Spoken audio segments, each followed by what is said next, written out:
Good evening students, I hope आप सभी अच्छे होंगे। हम डिस्कस कर रहे हैं अपने इस लेक्चर में पॉलिटिकल साइंस में फेडरलिज्म को, जो कि चैप्टर है आपके, इसका सेकंड चैप्टर है। और इसमें आज जो पार्ट, वो पार्ट 4 है ना। आज हम ये पार्ट 4 में डिस्कस करेंगे जो डिफरेंसिटी है, जो फेडरलिज्म है, वो इंडिया में फेडरलिज्म कैसे पॉसिबल हो चुका, कैसे पॉसिबल हुआ, है ना, कैसे संभव हुआ। ओके नाउ हम थोड़ा कल का देखेंगे और फिर आगे स्टार्ट करेंगे। ओके नाउ तो फेडरलिज्म ये सब तो हो ही चुका था ऑलमोस्ट, डेफिनेशंस, यूनिटरी। अगर कुछ समझ में नहीं आया है तो आप कमेंट बॉक्स में अपने वो लिख सकते हो और उनको नेक्स्ट लेक्चर में हम आपको एक्सप्लेन कर देंगे, है ना। नाउ यहाँ पर थोड़ा देख लेते हैं ये हाँ, what made the India is the federal country. India को एक संघीय शासन व्यवस्था के अंतर्गत कौन बनाता है, कैसे बनती है। और इसमें हमने इसके जो सेग्रीगेशन देखा था, फर्स्ट ऑफ ऑल आप देखिएगा यूनियन, आप देखिएगा, है ना, यूनियन, स्टेट एंड लोकल। अब ये तो इंडिया का जो फेडरल सिस्टम है गवर्नमेंट का वो था, और इसके साथ ही अभी इसमें जो डिस्ट्रीब्यूशन था शक्ति का, है ना, जो डिस्ट्रीब्यूशन था, तो डिस्ट्रीब्यूशन की अगर बात करें तो उनको बंटवारे की बात करें तो तीन कैटेगरीज में डिस्ट्रीब्यूशन किया गया था। सेंट्रल का यूनियन लिस्ट में अधिक शक्तियां होती थी, स्टेट की स्टेट लिस्ट में, और state and centre both included in the concurrent list, जिसे समवर्ती सूची के नाम से जाना जाता था। इसके बारे में आपको बताया था मैंने। अब यहाँ पर थोड़ी बात कर लेते हैं। मे बी कल हमने ये नहीं बताया था आपको कितने सब्जेक्ट हैं, है ना। तो आपके इसमें अगर हम लिख लेना, आप सेंट्रल गवर्नमेंट की बात करें या संघीय व्यवस्था की बात करें, तो इसमें पहले 97 हुआ करते थे, है ना। बट अभी इसमें 100 सब्जेक्ट हैं, है ना। 100 विषयों पर कानून बनाने का अधिकार जो है वो सेंट्रल गवर्नमेंट के पास है। इसी तरह पहले अगर हम बात करें स्टेट का, तो स्टेट में पता है आपको कि जो राज्य सूची होती है, जो स्टेट होती है, उस पर कानून बनाने का जो अधिकार है वो स्टेट गवर्नमेंट का है।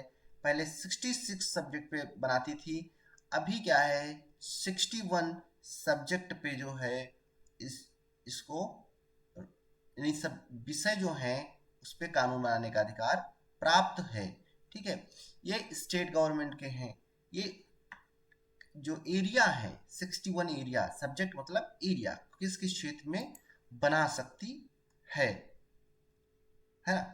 अब समवर्ती सूची की बात की थी, समवर्ती सूची में जो कंकरेंट लिस्ट होती है पहले 47 हुआ करते थे, लेकिन अभी इसको में एरिया बढ़ा के 52 जो है सब्जेक्ट्स को इंक्लूड कर दिया गया है।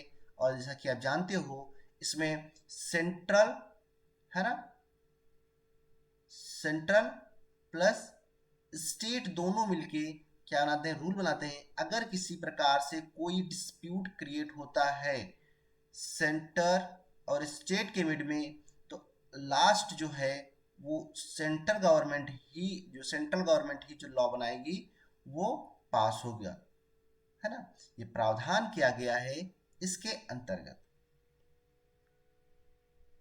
ओके, तो आई थिंक आप इनको जरूर लिख लीजिएगा।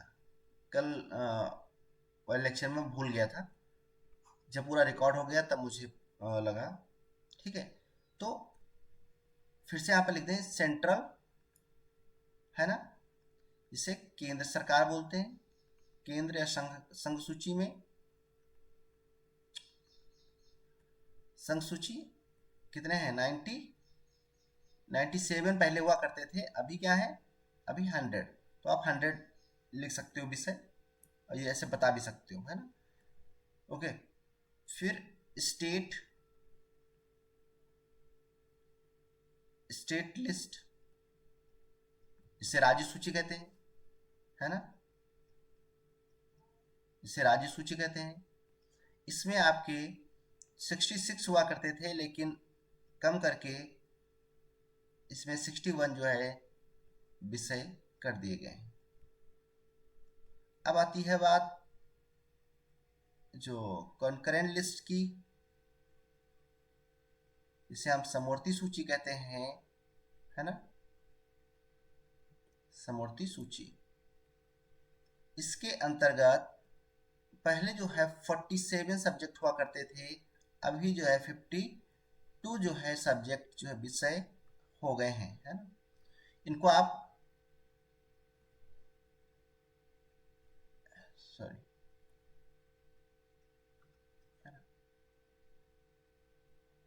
इनको लिख लीजिएगा क्योंकि ये आपके लिए इंपॉर्टेंट है ना।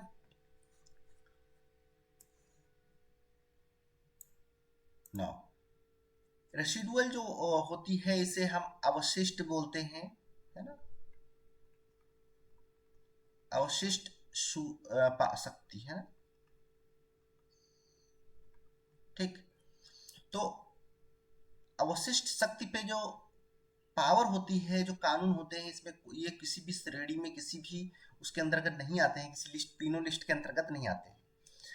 कौन कौन सी लिस्ट हमने बताया, union list, state list and concurrent list के अंतर्गत इसको पावर नहीं है, ये इसके सब्जेक्ट नहीं आते। रेसिडुअल अवशिष्ट शक्ति नहीं आती है।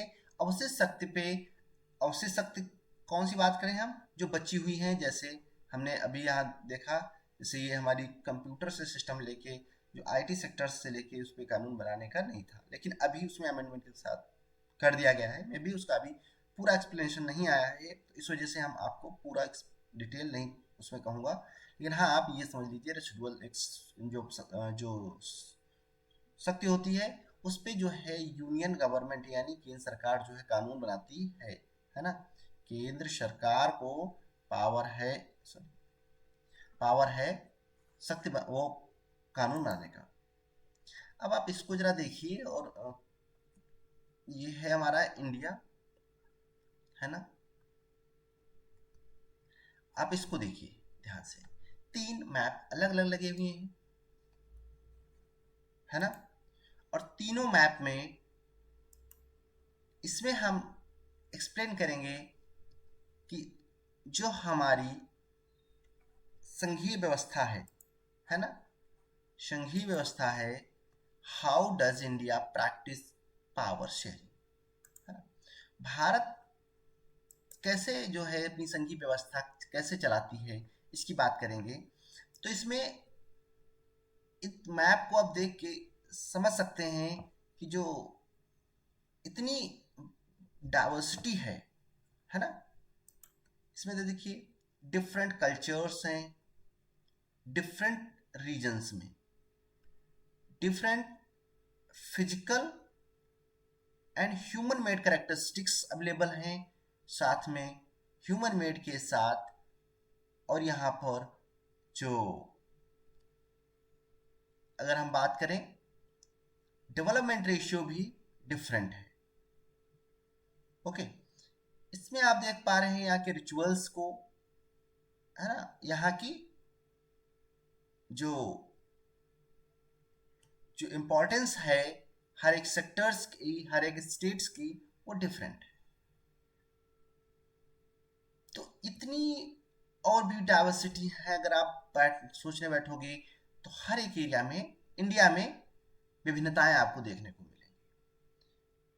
फिर भी ऐसी कौन सी चीज है जो इनको जोड़े रखती है, एक साथ बनाए रखती है। तो जो संघीय व्यवस्था, इतनी जो फेडरल सिस्टम जो है इतना अच्छी तरीके से वर्क करता है, ये क्यों करता है ना। ऐसा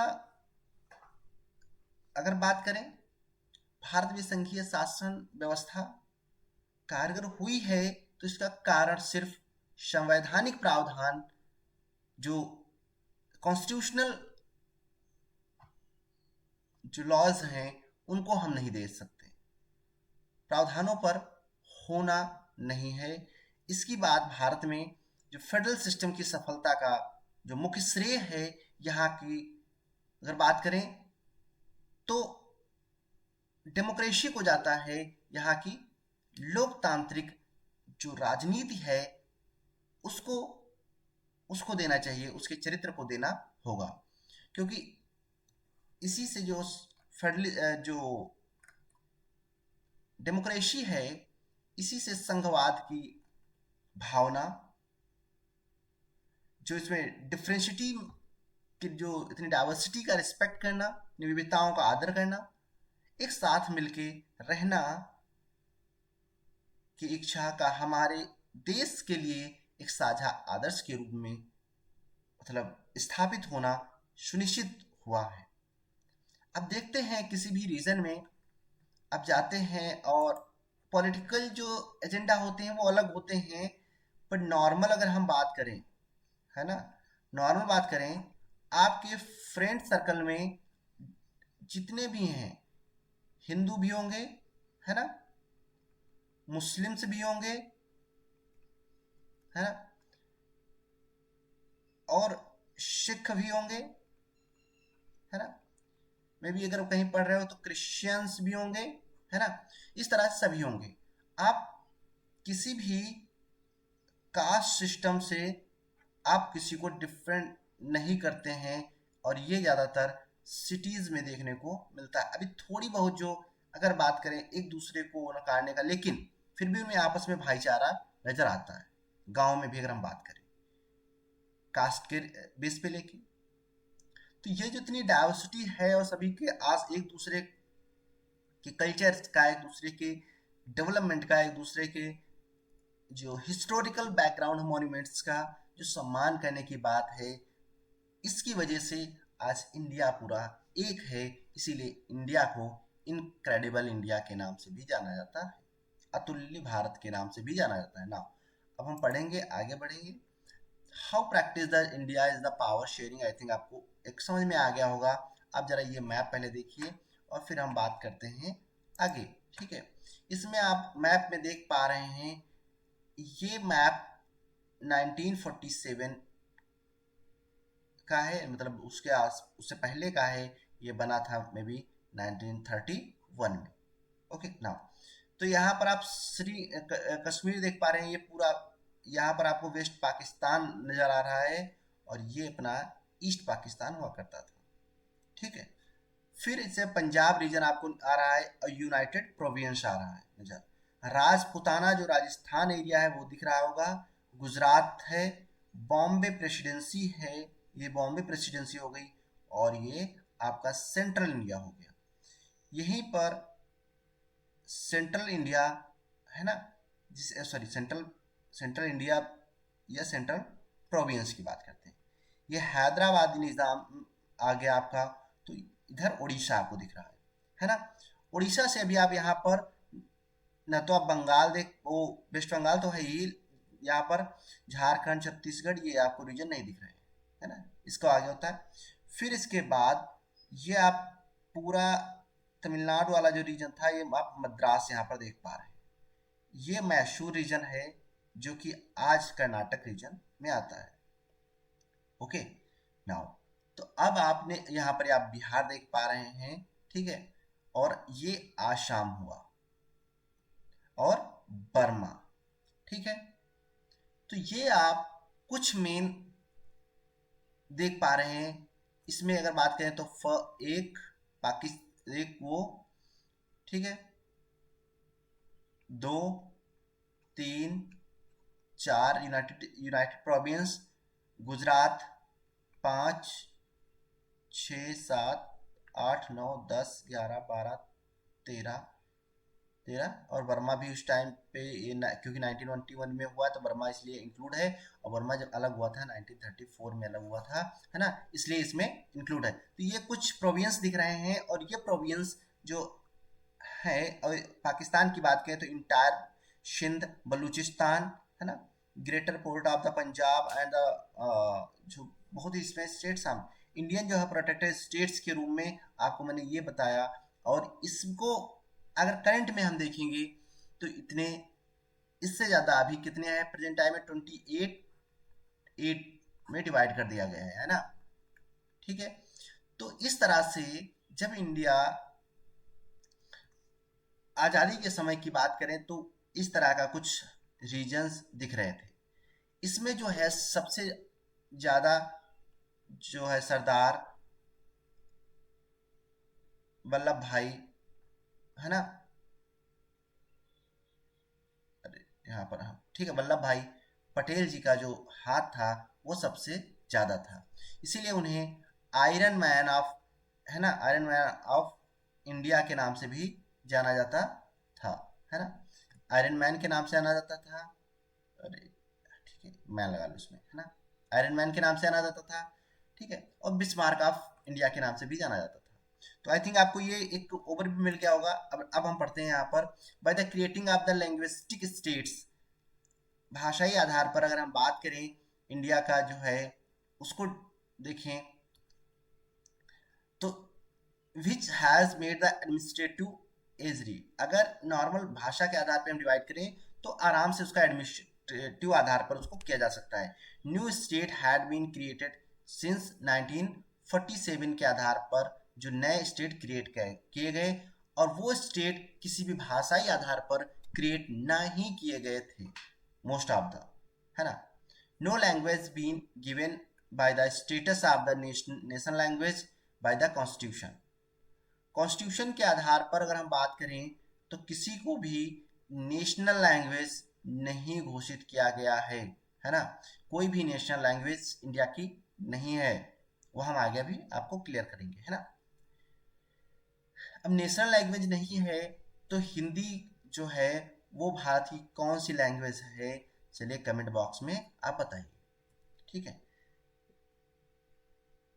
रिस्ट्रक्चरिंग्स of the power sharing between the central and state, फिर से रिस्ट्रक्चर किया गया, पावर को शेयरिंग के आधार पर देखा गया, पावर मतलब सत्ता के बंटवारा किया गया सेंट्रल और स्टेट के आधार पर, और इसमें राइज ऑफ द जो regional political parties and collisions government lead a new cultures of the power, जब सेंटर और स्टेट गवर्नमेंट को डिवाइड किया गया सत्ता की साझेदारी के आधार पर, तो इसमें क्षेत्रीय आधार पर कुछ पॉलिटिकल पार्टीज निकल के आई और जिन्होंने कॉलिजन गवर्नमेंट यानी संगठन की जो सरकार होती है ना, सॉरी गठबंधन की जो सरकार होती है, उस कल्चर को इमर्ज किया, और इमर्ज करके वो नया कल्चर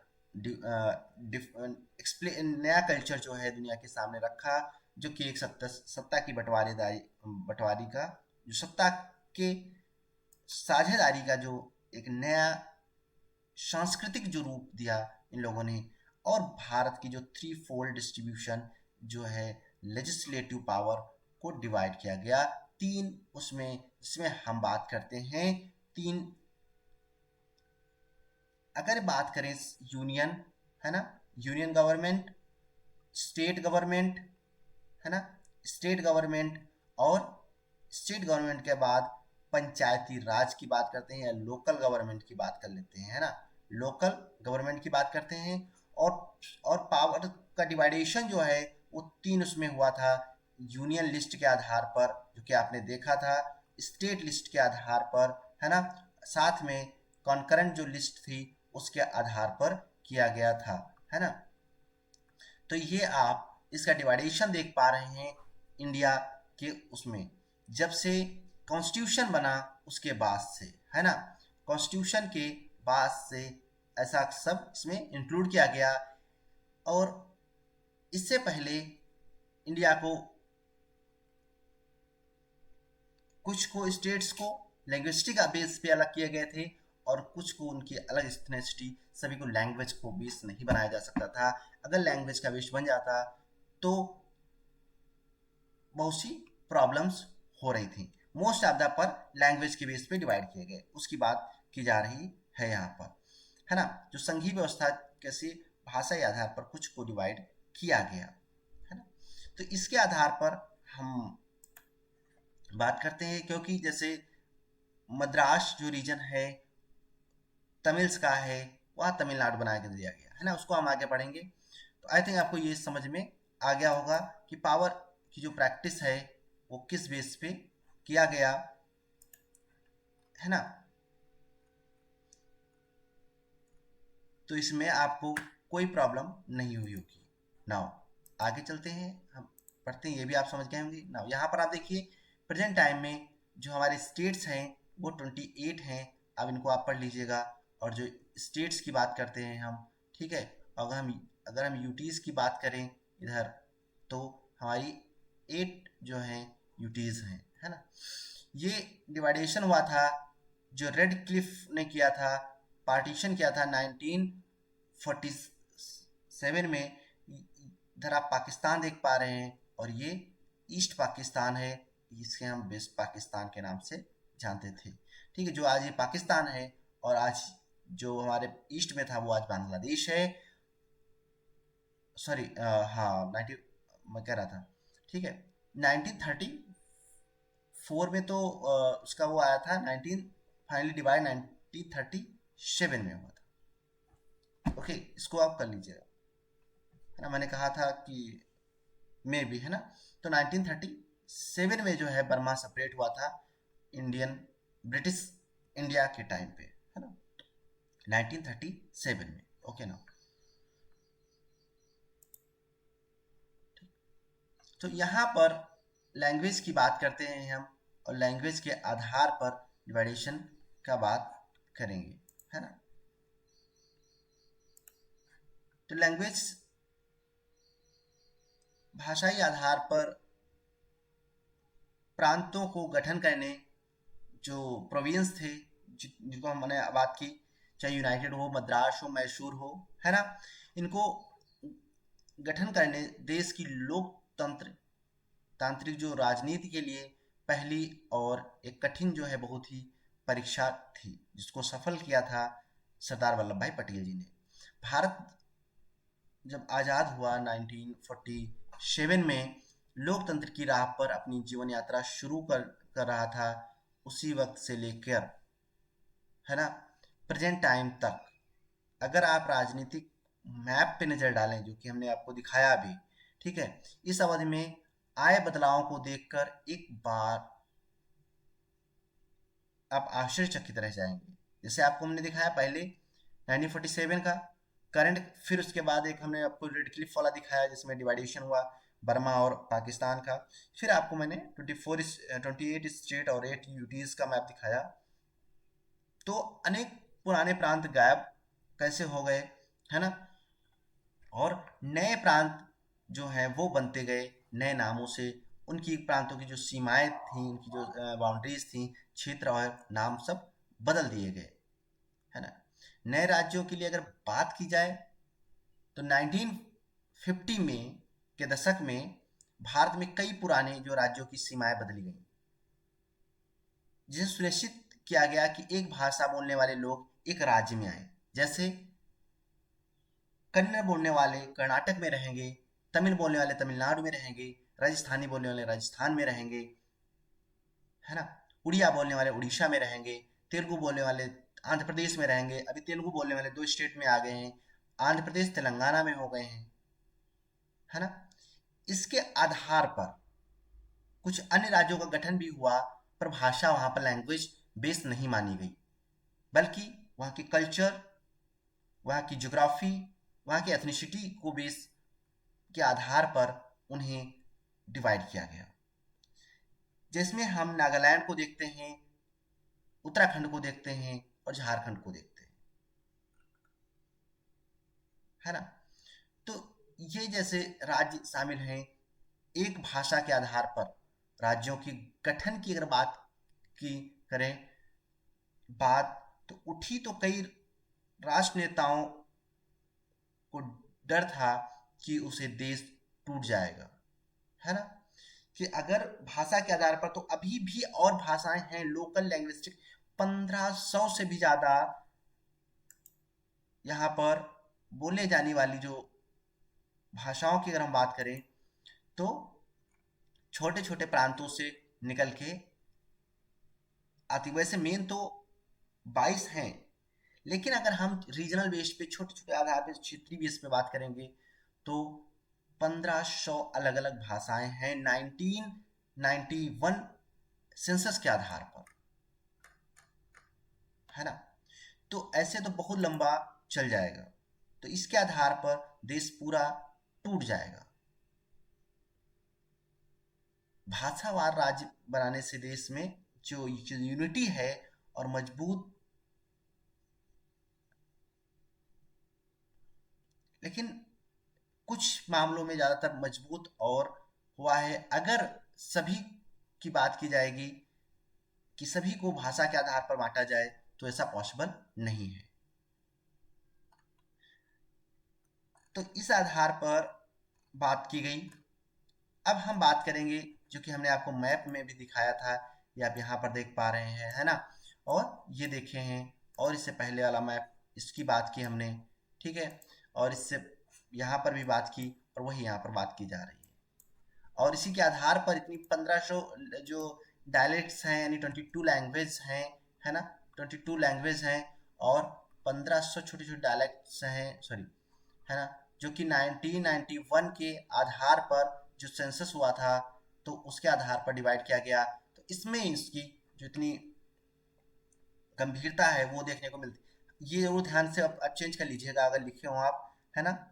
बर्मा जो है सेपरेट हुआ था, है ना, Burma separated from British India, है ना, फ्रॉम ब्रिटिश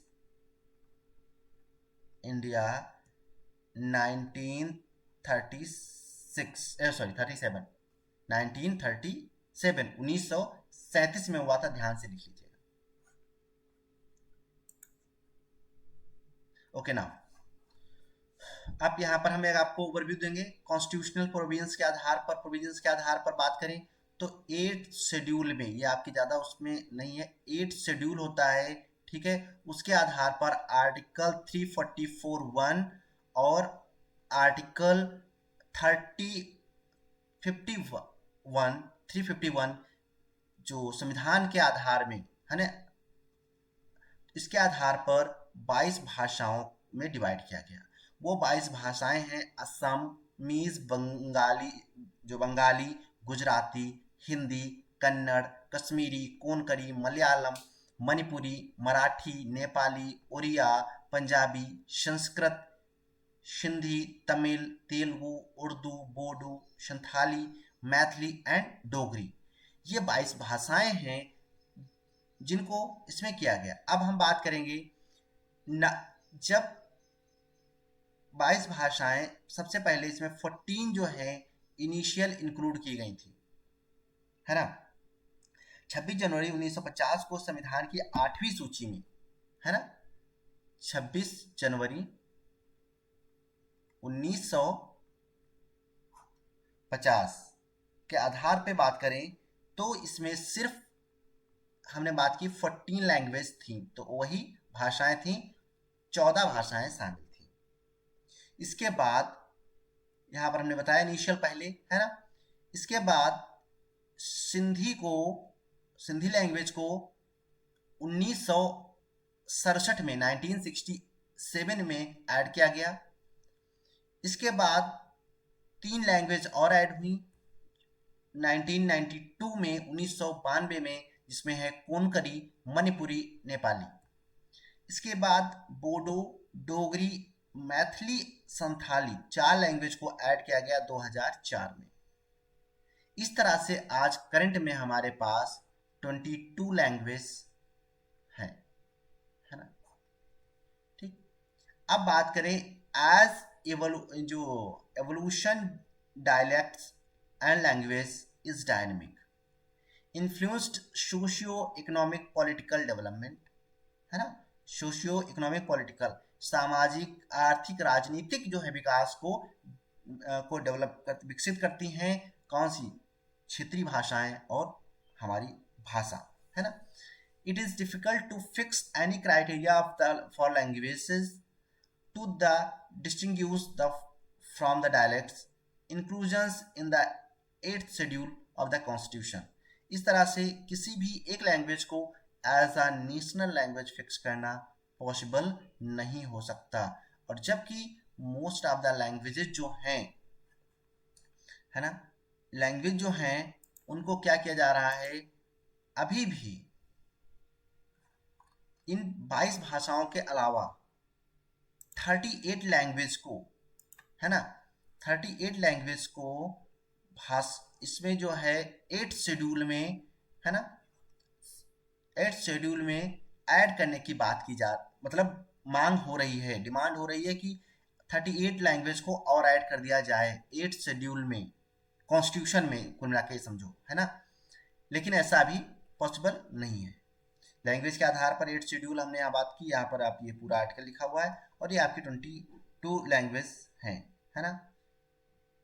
ठीक है, आपकी इसमें हिंदी लैंग्वेज ऐड है, लेकिन आपके इसमें इंग्लिश लैंग्वेज ऐड नहीं है, ध्यान रखिएगा, है ना। इंग्लिश लैंग्वेज आपकी सिर्फ वर्किंग की है और कोई लैंग्वेज नहीं मानी जाती। सेकेंड लैंग्वेज बात करेंगे या ग्लोबल लैंग्वेज की बात करेंगे, इंग्लिश वो लैंग्वेज है, नेशनल लैंग्वेज नहीं है। अब बात करें इंडिया की, इंडिया जो है ऑफिशियल लैंग्वेज के अंतर्गत आती है, ना कि नेशनल लैंग्वेज के अंतर्गत। हिंदी जो है आपकी वो ऑफिशियल लैंग्वेज है ना, राज्य भाषा है, नेशनल भाषा नहीं है, ध्यान रखिएगा आप। ठीक है, हिंदी आपकी राज्य भाषा है, नेशनल भाषा, राष्ट्रीय भाषा नहीं। इंग्लिश आपकी सेकंड लैंग्वेज है, जो कि वर्क कार्य करने के अंतर्गत आती है। इसको जो है ऑफिशियल लैंग्वेज एक्ट 1936 के अंतर्गत बनाया गया था, है ना। नाउ लैंग्विस्टिक स्टेट्स को यहाँ पर हम देखेंगे, जो कि हमने बात की थी, many new states have been formed, boundaries be changed, peoples a common language had been bought, state criteria जो है created on the basis of culture, ethnicity and geographic made the country united and administration made easy. कुछ states हैं जिनको सिर्फ हम भाषा के आधार पे, भाषा के आधार पर नहीं बांट सकते हैं, और क्योंकि भाषा वहाँ पर मेन रोल नहीं प्ले करती है, जबकि वहाँ की संस्कृति जो है, वहाँ की संस्कृति जो है वो मेन मानी जाती है। संस्कृति के बाद अगर हम बात करें तो यहाँ की जो एथनिसिटी है ना, जो यहाँ की एथनिसिटी है, उसको एथनिक सिटी जो है वो मेन है। और उसके बाद यहाँ का जो भूगोल है, जो बनावट है, उसको बेस मानते हैं, और ये यहाँ के एडमिनिस्ट्रेशन को आसान बनाते हैं और एक साथ यूनाइट करते हैं। इसमें नागालैंड है, उत्तराखंड है और झारखंड है, जो कि हम बात करते हैं। उत्तराखंड, नागालैंड और झारखंड है, और भी स्टेट आते हैं, आसाम हो गया, डिफरेंट डिफरेंट स्टेट्स में और आते हैं, जिनको उसके बेस पे रखा गया है। आई होप आपको समझ में आ गया होगा। लैंग्वेज ही एक आधार नहीं हो सकती किसी को डिवाइड करने का। सॉरी, बैक हो गया। नाउ लैंग्वेज पॉलिसी, लैंग्वेज की हमने बात की, और लैंग्वेज पॉलिसी को आपको उसमें भी समझ में भी आ गया होगा। No language has been given in the status of national language, आपको बता दिया क्लियर पहले ही। The central government can't impose Hindi on non Hindi speaking states, central government ऐसा नहीं कर सकती है जहां पर जो हिंदी बोलते ही नहीं वहां पर इम्पोज करें, नहीं आपको हिंदी ही यूज करनी है, नहीं, ऐसा पॉसिबल नहीं है। उनके पास अपनी भाषाएं हैं, जैसे असम में असमीज है, बंगाल में बंगालीज है, डोगरी है, गुजराती है, कन्नड़ है, कश्मीरी है, कोंकणी है, मैथिली है, मलयालम है, मणिपुरी है। और लैंग्वेज, ये 22 लैंग्वेज हमने आपको यहाँ पर लिखी हैं, और इनको आपको एक चार्ट बनाना पड़ेगा, आप एक मैप बनाइएगा, और उसमें जिस स्टेट में जो लैंग्वेज बोली जाती है उसको उसमें लिखना आपका काम है। ठीक है, 22 language has been recognised as a schedule language, जो 22 भाषाओं को अनुसूचित भाषा शेड्यूल लैंग्वेज के अंतर्गत रखा गया है, यानी संविधान के अंतर्गत रखा गया है ना, संविधान के अंतर्गत इनका रखा गया है। सेंट्रल एग्री करता है use of English along with Hindi के साथ इंग्लिश यूज करने का सिर्फ सेंट्रल गवर्नमेंट एग्री है by the flexibility of the shown के आधार पर, फ्लेक्सिबिलिटी यानी ग्लोबल लैंग्वेज के आधार पर उसको यूज किया जा सकता है। बाकी कोई भी वो लैंग्वेज, ना तो ऑफिशियल लैंग्वेज ना तो हमारी नेशनल लैंग्वेज में इंग्लिश नहीं है ना। आप उससे बेफिक्र रहिए। सेंटर स्टेट रिलेशन की बात करें, अगर सेंटर स्टेट के कैसे रिलेशंस होते हैं, centre government can't be undermine the power of state and dismiss them. वो स्टेट गवर्नमेंट की जो पावर होती है उसको अंडरमाइन नहीं कर सकती है कोई भी सेंट्रल गवर्नमेंट किसी भी प्रकार से। Collision government power sharing is more effective. इसमें प्रेजेंट टाइम जो पावर शेयरिंग की बात करें तो वो कोलिजन गवर्नमेंट जो है वो पावर शेयरिंग को मेन इम्पोर्टेंस देती है। और कोलिजन गवर्नमेंट का मतलब होता है गठबंधन गठबंधन की सरकार, ठीक है, गठबंधन की सरकार है ना, गठबंधन की सरकार। तो इसके आधार पर गठबंधन सरकार को काम करने की बात की जाती है ना। तो इस आधार पर प्राइम मिनिस्टर की बात करें वो तो रनिंग करता है वो as a chief of the country के उस पे, है ना। जिसमें हम बात करते हैं वो चेयरपर्सन होता है वो किसी भी उसका। तो चेयरपर्सन जिला परिषद should be run on the district. जिला परिषद में अगर हम डिवाइडेशन पावर का देखते हैं तो उसमें 3 आधार पे बात की जाती है। तो लोकल गवर्नमेंट जो है उसमें जो है बात करते हैं हम जो है एडमिनिस्ट्रेटिव रन किया जाता है जिसमें कलेक्टर डीएम होते हैं।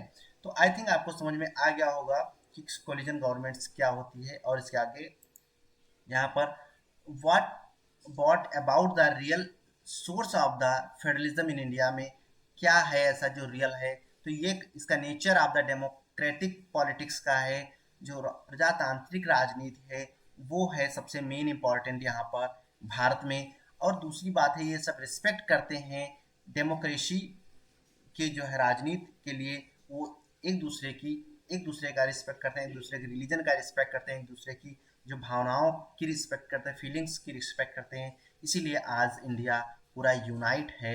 और अदर कंट्रीज के कंपेयर में, चाहे श्रीलंका की बात करें, बेल्जियम तो है ही वैसे, और भी जितने भी हैं, ठीक है। Desire for the living togethers, इन लोगों की जो एक साथ रहने की जो इच्छा है, जो एक साथ रहने की जो शक्ति है, people treats as a respect, एक दूसरे की दिखाते हैं और एक साथ रहना पसंद करते हैं। जो इनकी आत्मिक इच्छा है वही भारत को एक इनक्रेडिबल अतुलनीय भारत के रूप में आगे बढ़ाता है ना।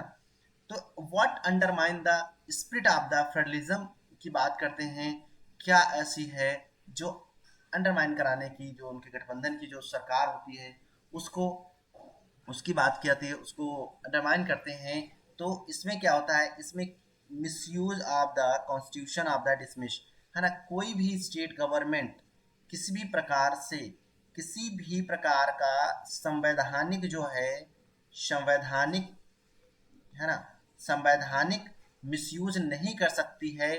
और लेकिन फिर भी क्या हुआ है, सेंटर गवर्नमेंट जब से स्टेट गवर्नमेंट के पास आई और स्टेट मतलब डिवाइड किया गया, और स्टेट गवर्नमेंट क्या हो रहा है, स्टेट में डिफरेंट डिफरेंट पार्टी आ गई हैं, जो पॉलिटिकल पार्टीज हैं, है ना, वो थोड़ा कुछ कर रही हैं। जिसके क्या उसका बेस ये हुआ कि कोई पॉलिटिकल पार्टी जब इलेक्शन होता है, ड्यूरिंग इलेक्शन के टाइम वो पावर में पूर्णतः नहीं आती हैं। और जिससे क्या हो रहा है कि वहां पर जो कोलिजन गवर्नमेंट जैसा संगठन, जो गठबंधन सरकार है ना, गठबंधन सरकार का एक जो सरकार का एक जो नया कल्चर निकल के आया है कि अब गठबंधन सरकार क्या होती है, एक से ज्यादा पार्टी मिलके सरकार बनाए। जैसे दो पार्टीज, अगर बीजेपी की बात करें, है ना, और प्लस हम बसपा की बात सपा की बात कर लें, है ना, और बसपा की बात कर लें, बीएसपी की बात कर लें इंडिया में, तो नहीं उत्तर प्रदेश में, इंडिया में नहीं, उत्तर प्रदेश की बात कर रहा हूँ मैं, है ना। यूपी में तो इतनी ये गवर्नमेंट इलेक्शन लड़ती हैं और आपने देखा है बहुत समय पर। अभी चाहे आप महाराष्ट्र में देखा होगा कुछ समय पहले, आप बिहार में देख लीजिए, है ना, जनता दल और बीजे वो जेडीयू और वो मिलके सरकार बनाए हुए हैं। चाहे इसी तरह हम महाराष्ट्र की बात आपको बताई, है ना। इस तरह से बहुत ही जगह पे आप देख सकते हो से ये सारी अलग अलग इलेक्शन लड़ रही हैं तीनों पार्टी, ठीक। अब इनमें किसी का मत नहीं आया कि और सत्ता में आए। अगर 260 चाहिए सीटें, सपोज दैट, तो अगर 260 सीट नहीं आई हैं किसी स्टेट में, तो ये लोग क्या करते हैं, बीजेपी की अगर ज़्यादा आ गई, बीजेपी की सपोज दैट 200 आ गई, है ना, इसमें तब तक सब बसपा की भी, बसपा के पास 60 आ गई, मतलब 50 या कुछ आ गई, है ना, इसी तरह से किसी और जो पॉलिटिकल पार्टीज हैं उनकी 2-3 आ गई, तो ऐसा करके 10-8 करके मिलके जो है 50, है ना, +2 +8, इस तरह मिलके इन लोगों ने क्या करती हैं, 260 एक साथ मिलके 60 जो नीड होती है सीट्स की वो लाके, यानी विधायकों की जो है जरूरत होती है उनको एक साथ करके, और गवर्नर को अपना प्रस्ताव भेज देते हैं कि हम सरकार बनाने के लिए राजी हो गए हैं एक साथ मिलके। इसे ही कहते हैं, जो इतनी डाइवर्सिटी होने के बावजूद भी यहाँ पर यूनिटी देखने को मिलती है। तो ये कल्चर है new culture of the power sharing का, क्योंकि सभी फिर अब जब जितनी पार्टी साथ में होंगी तो सभी पावर शेयर भी करेंगी, है ना, बराबर। तो new culture of the power sharing को देखने को मिलता है, और रिस्पेक्ट करते हैं otomy of the state government, है ना, और ये जो है जो आराम से जो एक सेंटर से सीएम बना हुआ है, और सीएम के बाद जितनी भी अदर पार्टीज हैं वो सब उसका रिस्पेक्ट करती हैं, और उसी के आधार पे वर्क करने के लिए हो जाती हैं। जब तक इलेक्शन रहता है तब तक जो भी होना होता है तब तक होता है, ठीक है, इसे गठबंधन सरकार कहते हैं। आई थिंक आप ये समझ गए होंगे कि आत्मा किसे कहा जाता है, फेडरलिज्म को। तो इसी जो कॉलिजन गवर्नमेंट है, कॉलिजन गवर्नमेंट को माना जाता है।